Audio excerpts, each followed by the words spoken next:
faithfully sharing value, interpreting great books from around the world. Hi there, this is Sally's Book Talk. Today we're diving into a book called The Great Wave of Studying Abroad.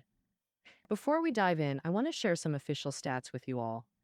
From 1978 to 2016, over 4.58 million people from mainland China studied abroad. What does that tell us?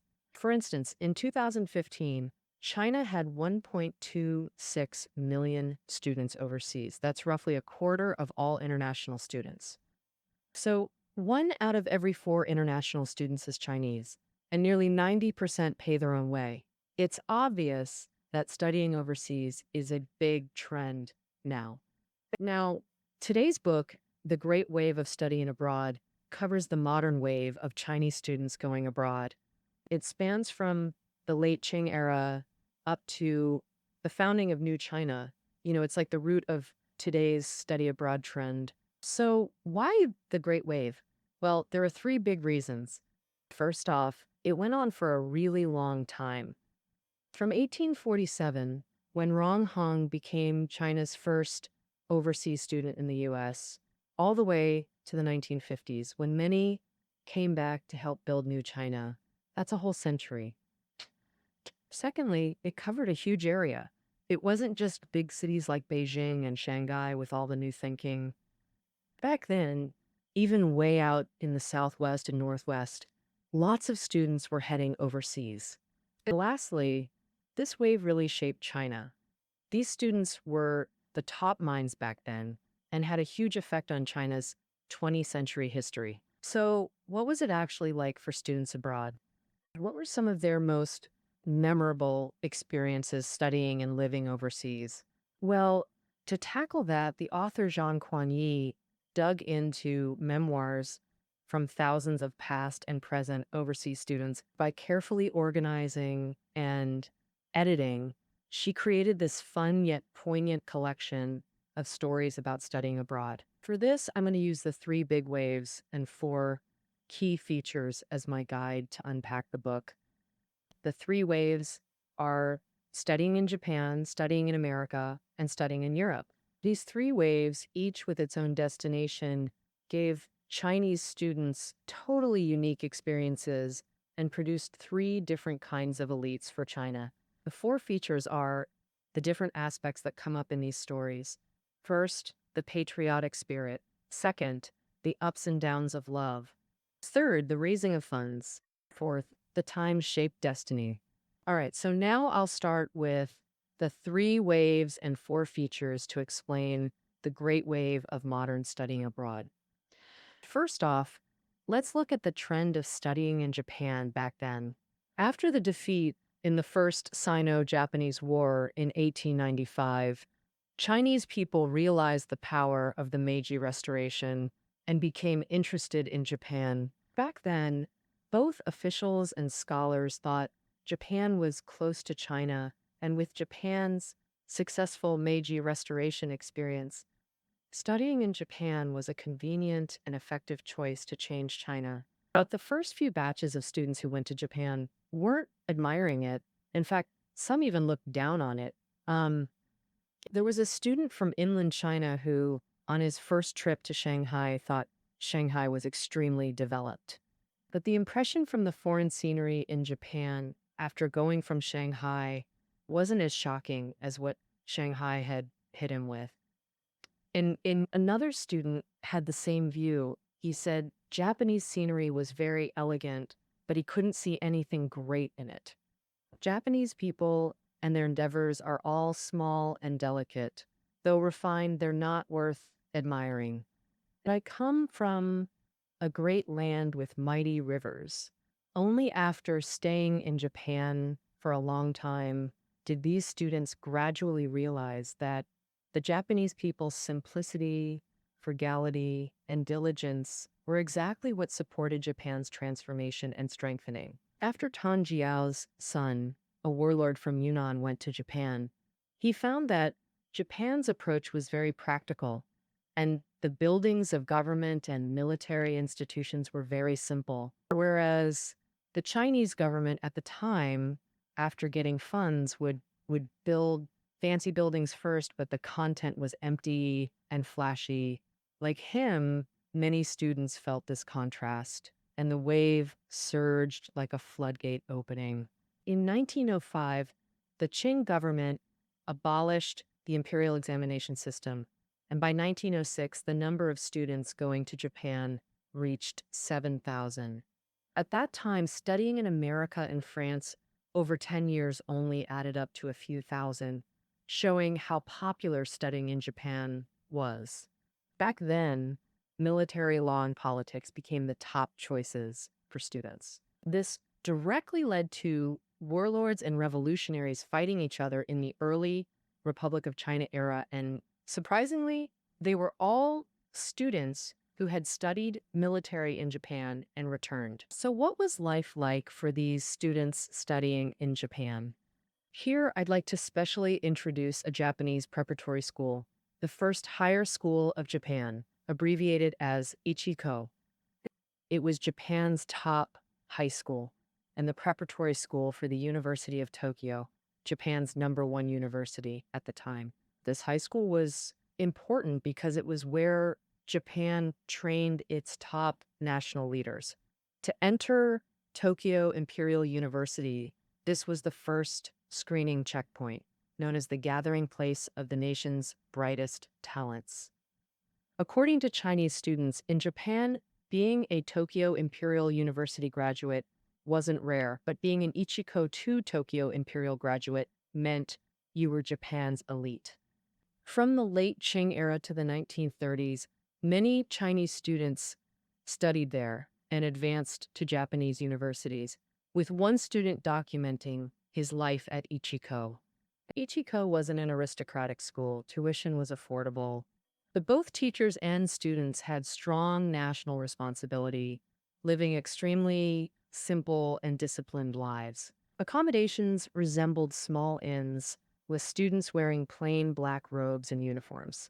As Chinese students described it, this rejection of extravagance showcased the lofty ambitions of Ichiko's community. Senior students constantly reminded juniors to maintain their patriotic spirit.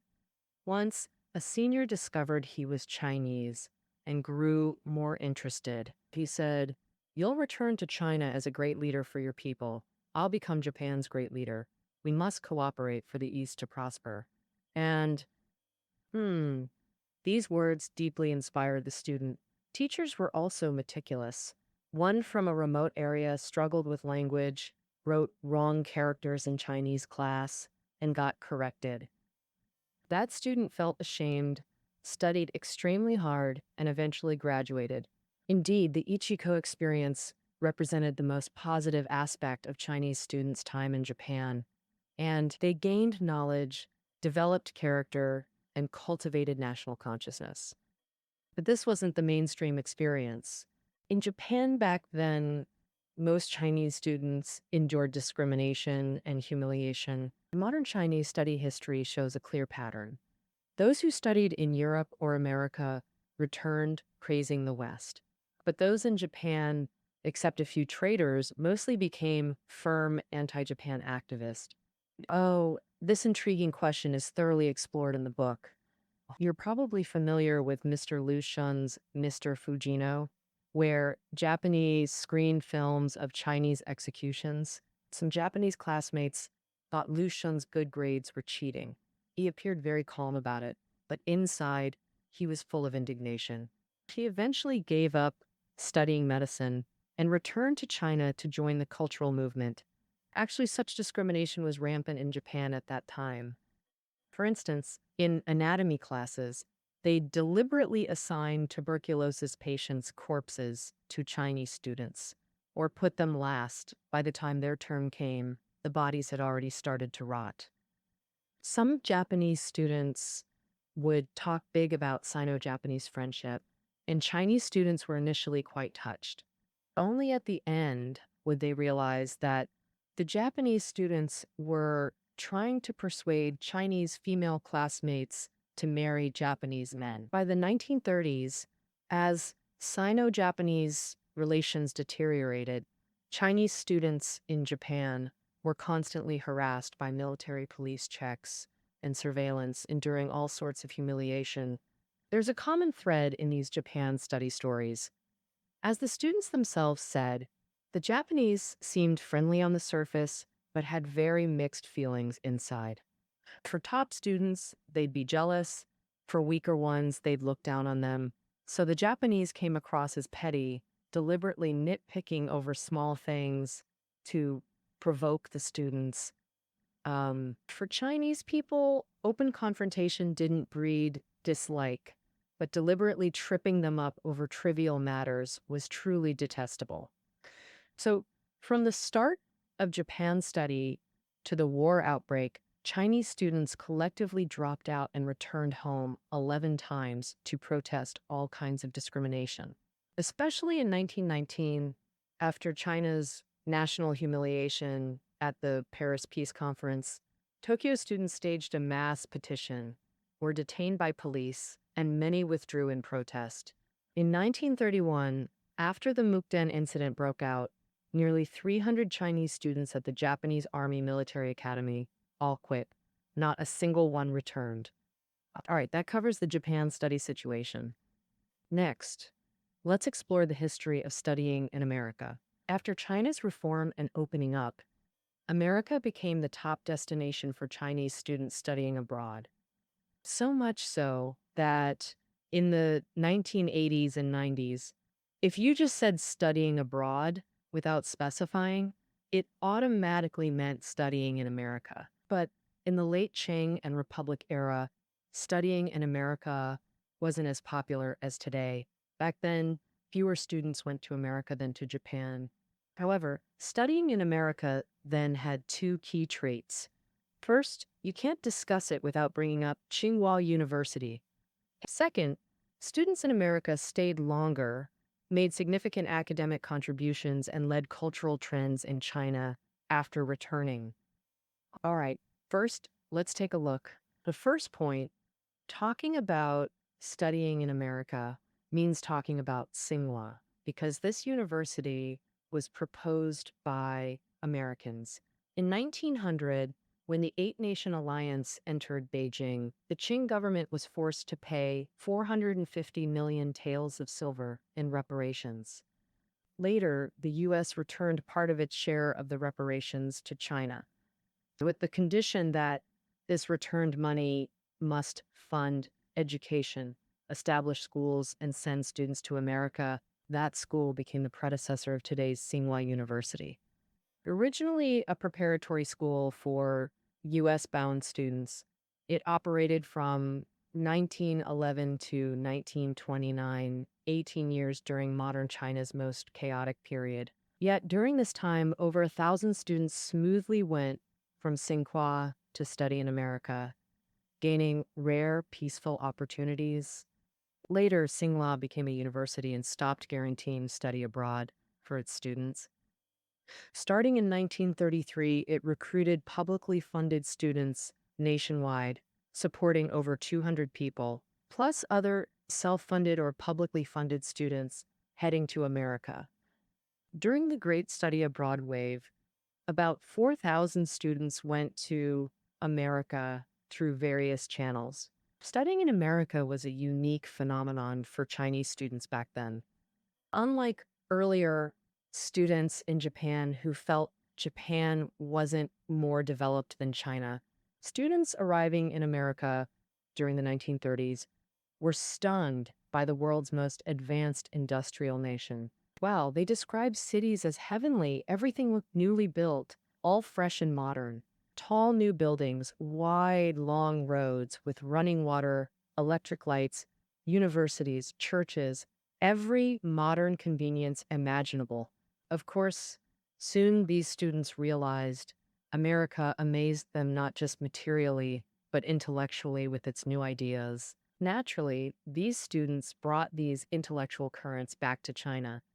Notably among these were physical exercise and public speaking. For example, while China's Confucian tradition included archery and horseback riding, that sports as common practice is a modern development. Traditional China didn't have this concept. Second, traditional scholars valued refined leisure over martial arts and fitness. There's a story that perfectly illustrates this point. During the late Qing dynasty, a county magistrate from Guangdong visited a foreign friend who was playing tennis. The magistrate watched and waited. After the foreign friend finished exercising, the magistrate came in and said caringly, "You don't need to do everything yourself. Things like playing tennis can be left to servants. Why tire yourself out doing it personally?" But at that time, America placed extreme importance on physical exercise. So Chinese students gradually realized the significance of sports upon arriving in the US. Playing tennis, soccer, and basketball, they were just as good as their American peers. Not only did they win glory for Chinese students, but they also brought back the idea of exercising and strengthening the nation to China. One person particularly worth mentioning is Hao Gangsheng, the father of modern sports in China. Upon arriving in America, he found Americans tall, robust, full of vitality, and especially fond of outdoor sports. Hao Gangsheng felt deeply distressed, believing that the lethargy and weak physique of Chinese people were major reasons for the nation's backwardness.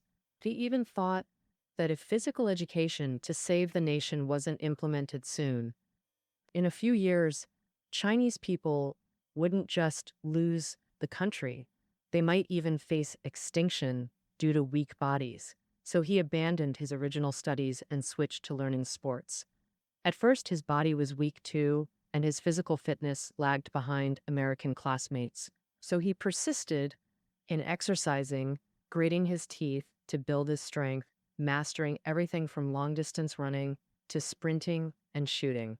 In 1924, the first thing he did after graduating and getting his degree was to buy a ticket back to China because he wanted to change China's atmosphere of rote learning and make fostering healthy physiques his life's work. He also noticed that Western countries had already embraced new trends like sports, gymnastics equipment, and athletic meets. Hao Gangsheng brought these new innovations back to China, becoming a trailblazer in China's sports endeavors. Besides sports, another topic worth discussing is public speaking. In Chinese tradition, public speeches were rare and even suspected of being rebellious. But in America, public speaking was extremely common and could earn speakers great honor.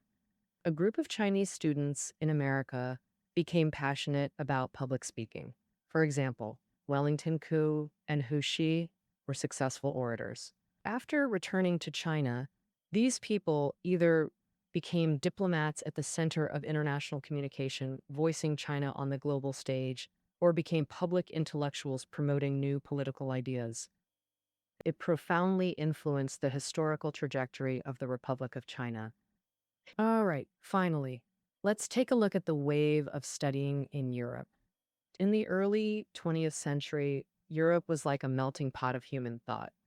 For Chinese students, studying in Europe wasn't as cheap as in Japan, nor did it have Boxer indemnity, funding, and Tsinghua support like America. Plus, student numbers in each country weren't large. But this wave contributed a group of great revolutionaries to modern China. The most typical example was the work-study movement in France. From 1919 to 1920, in about 2 years, nearly 2,000 students went to France for work-study programs. They chose France because the idea of labor is sacred was popular, meaning people doing manual work deserved respect. This idea was all the rage in early 20th century China.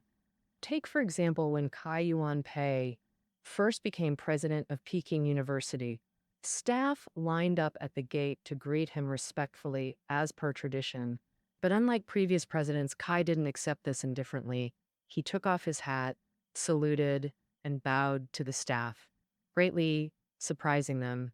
Tai did this precisely because he was influenced by the labor is sacred concept.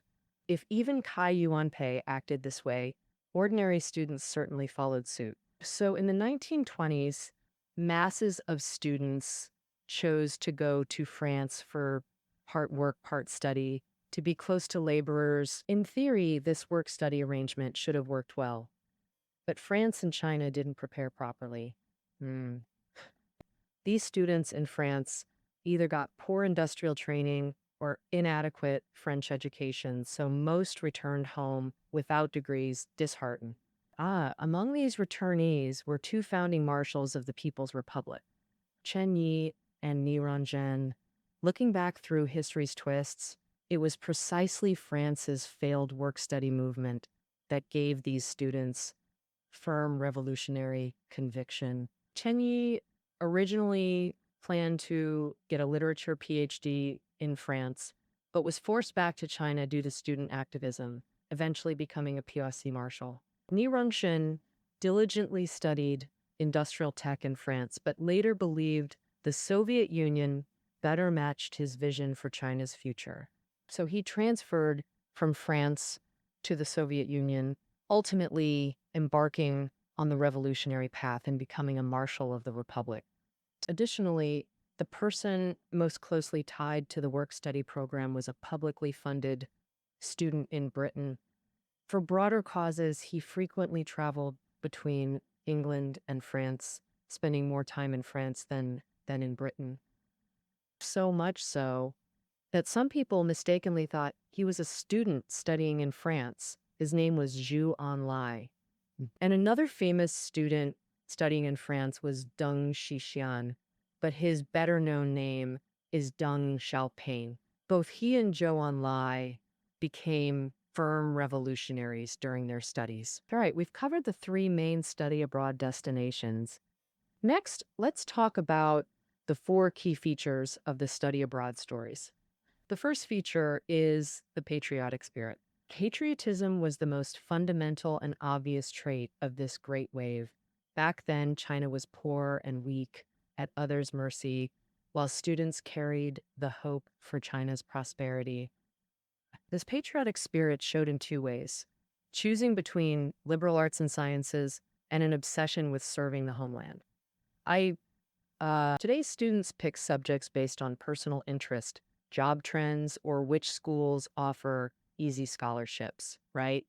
But in that era, many also asked what they could learn to save the nation. That's quite different from now.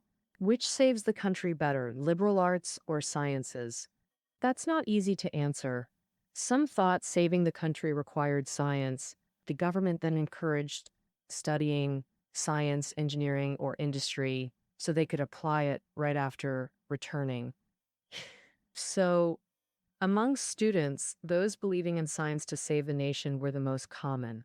Take Tsinghua as an example. From 1909 to 1929, over 50% of Tsinghua students in the U.S. studied science, engineering, agriculture, or medicine. 25% studied economics or business. Under 10% studied liberal arts. Some even switched from arts to sciences.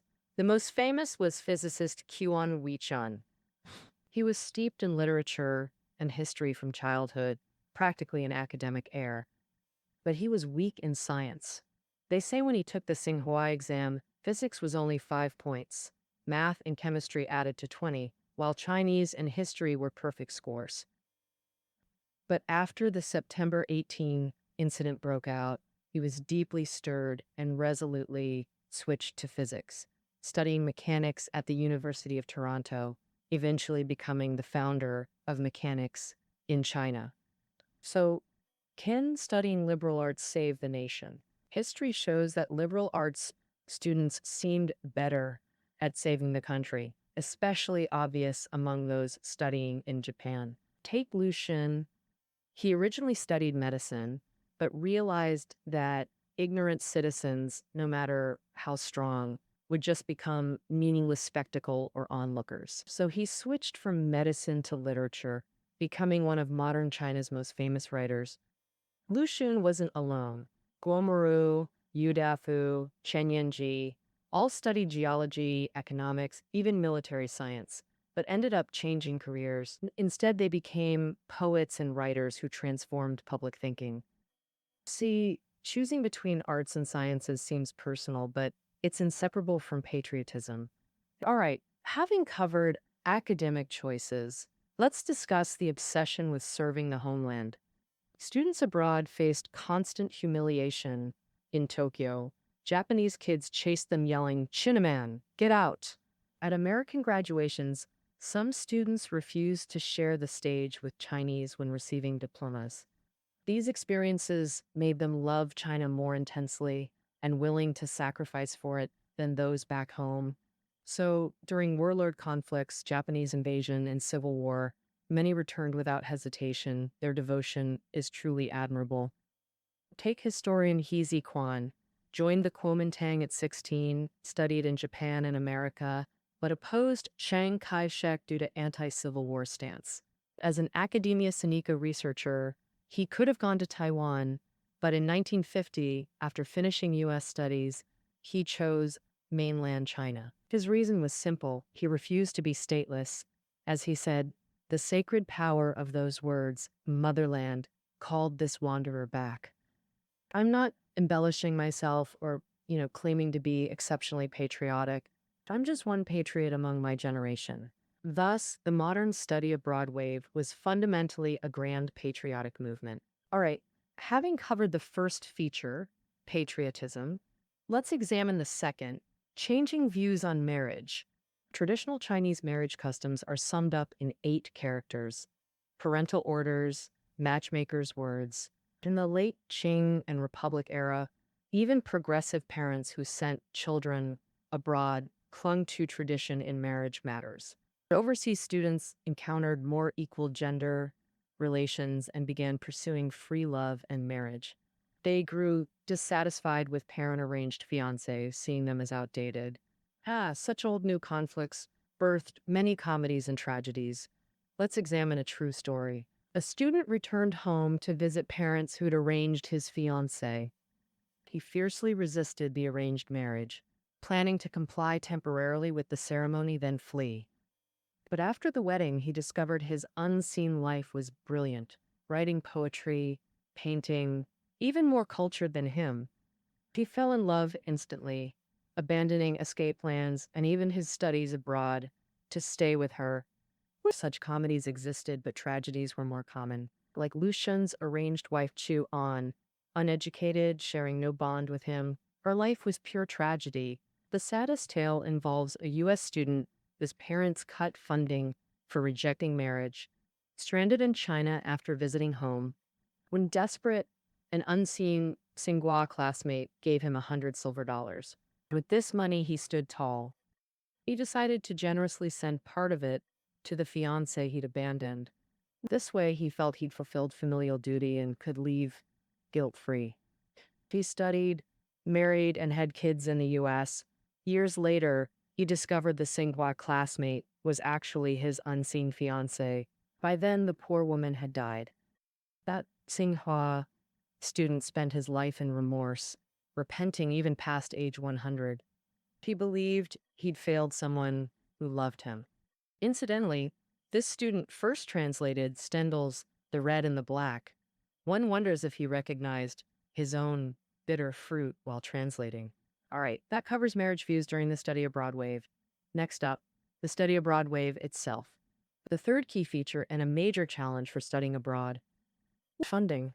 Costs were, and still are, the biggest concern for families. Government-funded spots were scarce. Some parents sold homes or borrowed heavily to fund their children's studies. Such stories weren't rare even a century ago during the Great Wave. Like today, funding back then came in 2 forms: government-funded and self-funded.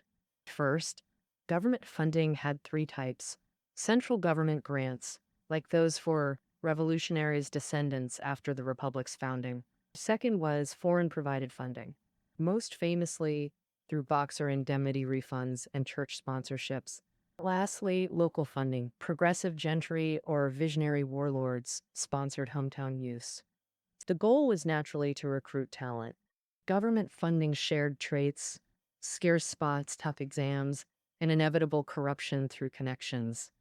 Why scarce? Because funding relied solely on limited grants. Sources were few. Some national programs took just one or two per province, but individual stipends were generous.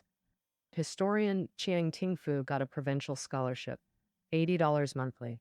Not only did it cover him, he brought his brother to America for self-funded study, which was really funded from Chiang's stipend. One scholarship supported two students, truly generous. With such scarce yet generous spots, competition was fierce. Exams were brutal. Passing the Boxer Indemnity exam was like becoming an imperial scholar. Take historian Ping Ti Ho. First tried in 1940, only passed in 1945. By then, he'd been a university TA for years. Such scarcity inevitably bred Chinese-style connections. The poet Xu Zhimo, a rich kid famous for divorcing his first wife, Jiang Youyi. Yet, before going abroad, he begged her brother, scholar politician Kar Sun Chen, to pull strings for him. Even nationalist General Zhang Zizhang admitted that one of his sons went to study in the U.S. without exams just by pulling strings with Chen Lifu. So back then, just like today, publicly funded spots were rare and self-funded were common. Not all publicly funded students were truly talented, and some self-funded ones were exceptional. Either way, self-funding meant one thing: expensive. Cao Rulin's father sold 2 acres of land to fund his Japan studies. Famous economist Chen Hansheng went on a hunger strike to pressure his family. His heartbroken mother sold her dowry jewelry and borrowed from relatives to scrape together tuition. The most extreme case was historian Li Donfan, who, while at Tsinghua, suddenly decided he absolutely must study in France. His family was fairly well off. His father was a Qing dynasty imperial scholar, so supporting his domestic studies was fine. But young Master Li Dongfeng insisted on going abroad. To pressure his family, he first demanded a month's salary from his father, then set foot abroad as soon as he got the money. He hoped to create a fait accompli, then demand more money from home for ongoing expenses. The trick worked. Li Dongfeng kept getting money from home, some from his father, some from his mother, even from distant relatives. Luckily, he lived up to expectations, earning a PhD in France and returning home in glory. But then Li Dongfeng was thunderstruck. Why? To fund his studies, his mother sold her dowry and even borrowed from her own family. Worst of all, his father was kidnapped by warlords while trying to sell ancestral land, contracted a severe illness, and soon died. And his family hid this tragedy to let him study in peace. At this point, Li Dongfeng's conscience awoke, and he wept in confession. At Tsinghua, I lived in a Western-style house, dined on milk and steamed buns, wore suits, played tennis, watched movies, living pampered and rosy-cheeked. Still unsatisfied, I demanded my penniless father spend even more for France. Returning to our point, whether publicly or self-funded, most had to live frugally abroad. Most students had no extra money for luxuries or even dating. One Christmas, a Chinese student in America had just $2 in his pocket, wandering campus dejectedly. The vice president saw him, invited him for Christmas, and after learning of his struggles, deeply admired his resilience. After the semester started, he helped him apply for a scholarship. A rare happy ending, I guess. All right, so we've covered the 3 big elements: patriotism, freedom, and money. So how did these student stories end? Beyond famous figures like Lu Xun, Hu Shi, Zhou Enlai, and Qian Shuisun, we've mentioned many others, all sharing one trait. Their fates were ultimately shaped by turbulent times, almost like puppets of history. Finally, I'll add 2 more types of stories to show how eras dictated their destinies. First type: times changed so fast that former students became targets of later students' criticism. Once pioneers of new thought, they later symbolized decay, like Cao Rulin, Zhang Zongshang, and Lu Zongyu. All studied in Japan around 1900, focusing on law, politics, and economics. They entered politics during the late Qing reforms, leveraging their modern knowledge and ideas. But by the May 4th era, their early nationalism seemed weak compared to rising fervor. They advocated concessions to Japan at the Paris Peace Conference, becoming traitors and reactionaries to students. The Tao Rulin's house was burned.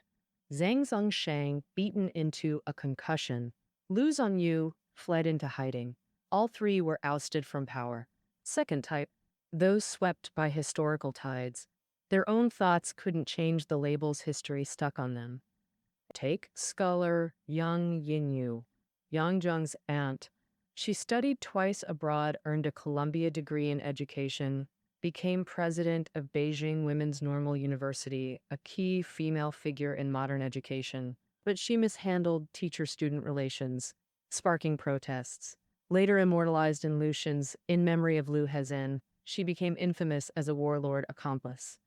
Yet few know that in 1938, the same Yang Yinyu was shot by Japanese soldiers in Suzhou while protecting students, her body dumped in a river. History gives no chance for explanation. Not even once. All right. By now, you should have a general understanding of the Great Study Abroad wave. Modern China's tides were turbulent. Back then, Chinese people stepped abroad seeking personal growth while fulfilling the nation. Countless study abroad figures, like millions of waves crashing on the shore. Now you and I can quietly listen to the tide, pondering the value and meaning of studying abroad in our era and the choices we make. All right, that concludes our interpretation of the great wave of studying abroad. You'll find reading notes below the audio. We'll see you tomorrow.